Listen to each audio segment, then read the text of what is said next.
Well, welcome again this week to another analysis behind the news. Well, one of the things that's gotten into the news this past week is this new edition of the National Review, title cover Against Trump. And it has a number of the people listed on the front page who've written articles against Trump. And we have our differences with Trump on some things. We also agree with him on some things, just as we do with all presidential candidates. There's some good, there's some bad in between. We don't get involved with the John Birch Society in politics, local, national, or that sort of thing. We don't endorse candidates. Even when our members run, we don't help them financially. We don't urge that our members vote for them or any of the rest of it. But we will have articles from time to time in our magazine, The New American, to show the various positions of some of these candidates. Our problem here at the John Birch Society is we know too much about all of them.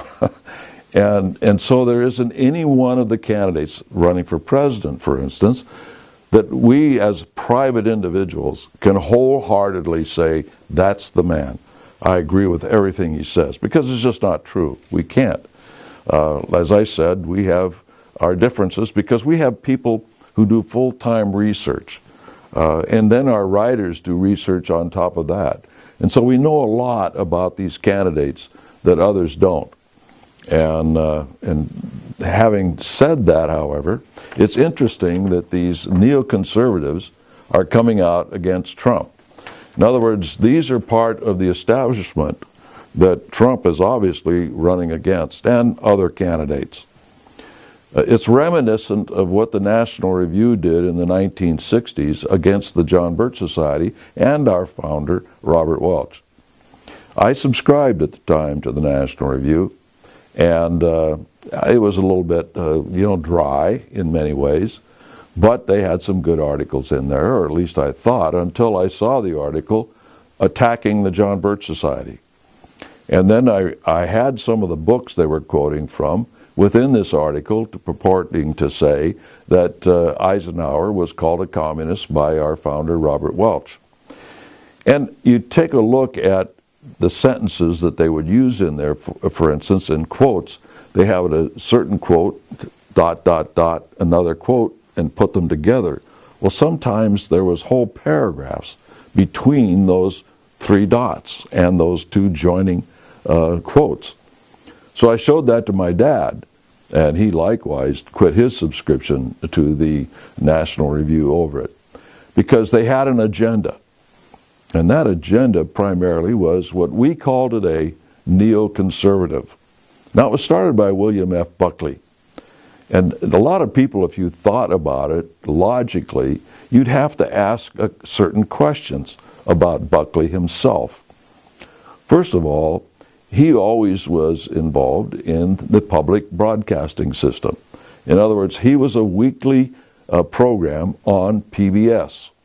Now, answer me this question. What other conservative do you know of that's ever been given a weekly program on PBS? So obviously there was something about him and his style and his programming that they wanted on the air.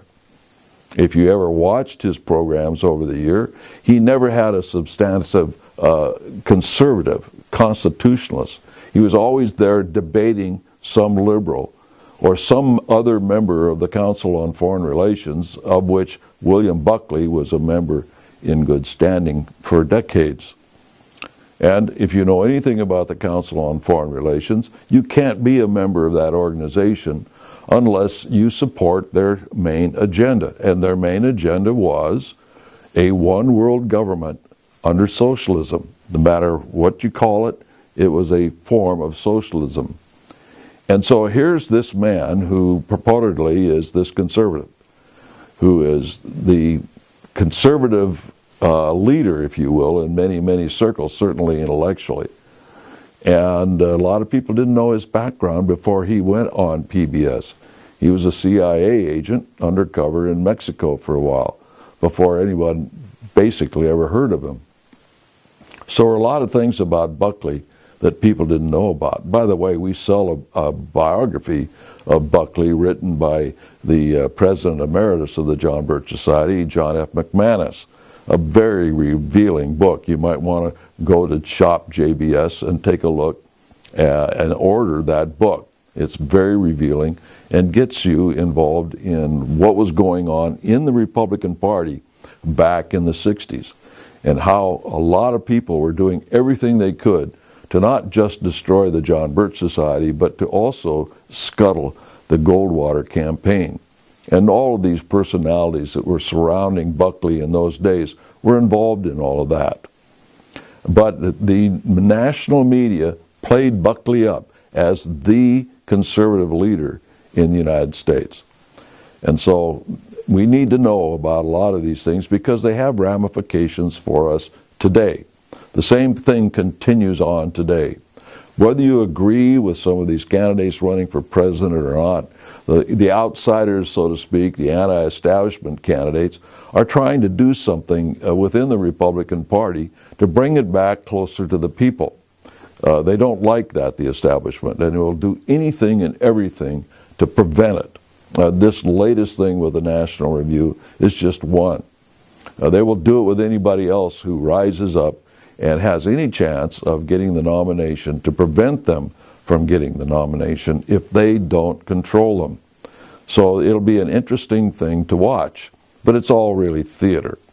Because what we have to concentrate on individually, not the John Birch Society, but we as individuals, we need to concentrate on local elections and the congressional elections, because that, under the Constitution, is really where the power is, in the Congress of the United States, the power of the purse, that sort of thing.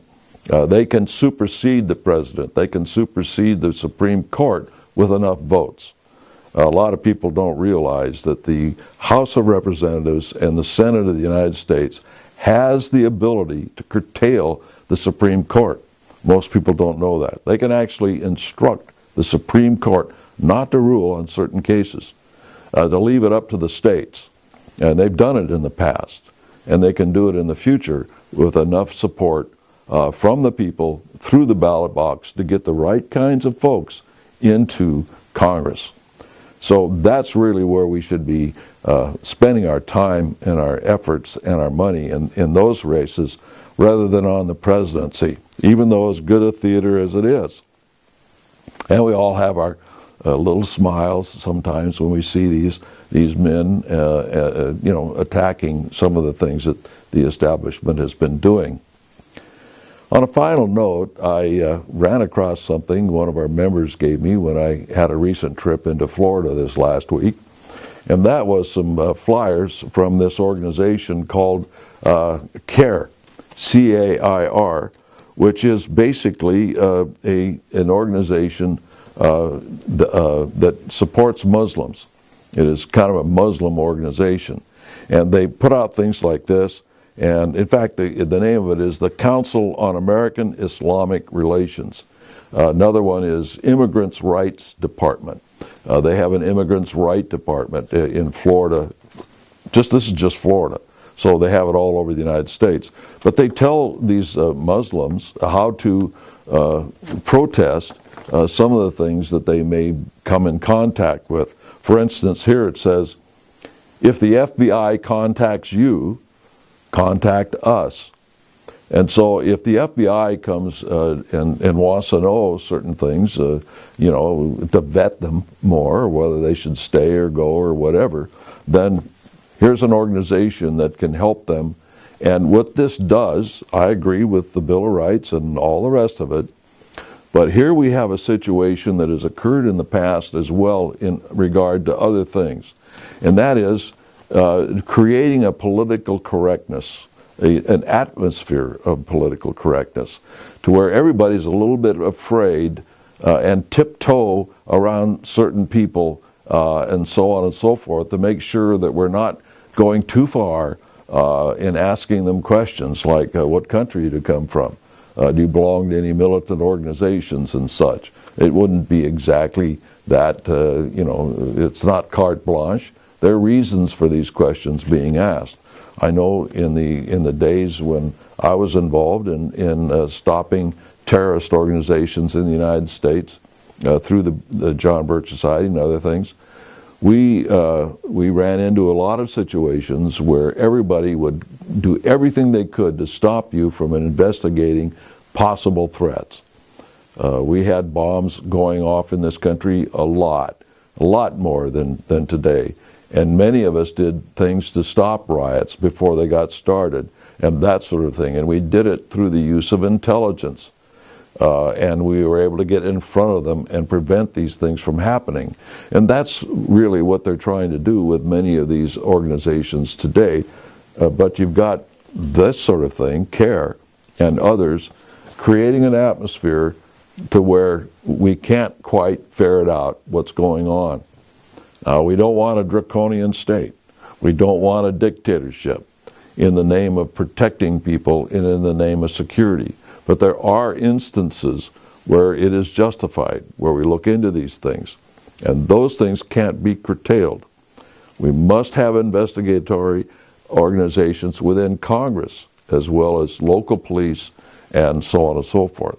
There's where the rub is. We've got these investigations within the federal government, but not in Congress and not by the local police. We've got to restore those things so where local citizens can look at what's going on in their local community and stop things before they happen there.